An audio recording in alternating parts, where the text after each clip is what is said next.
So hello guys, today's video ituturo ko sa inyo yung pinakamadaling paraan kung paano mag-fold ng table napkin. So here we go guys. First step, i-fold lang natin half. Ayan, sundan nyo lang yung video guys. Make sure na square yung kukunin ninyong tablecloth para pantay. Hindi siya ganong pantay dahil hindi siya masyadong square ito guys. So ayan, ayusin lang natin, kailangan pantay. And then, mag-fold tayo. Second step. Yan. And then, fold again. Pangalawa. And then, pangatlo. So, kailangan natin ng tatlong fold, guys. Napakadali lang. Just simply follow this tutorial. So, any kind of tablecloth, guys, basta square siya. So, next step is to i-fold natin doon sa dulo. Ayan.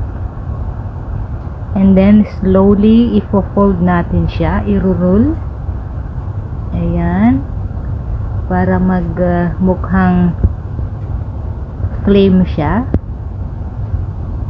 So, hawakan natin ng mabuti doon guys. Para hindi mawala yung linya. And then just simply roll hanggang sa matapos sa dulo. So napakagandang idea ito guys, dahil pwede mo nang gawin yung table setting or your table folding by yourself. So ayan, i-insert lang natin doon sa dulo, sa ilalim, yung bandang dulo ng ating cloth. Insert lang ng mabuti para hindi siya matanggal. So ayan, taran, ito na ang ating table napkin folding like a candle. So kung nagustuhan mo ang video na to guys, please follow na, paki-share na rin, and leave a comment. So thank you guys for watching. Have a blessed day to each and everyone.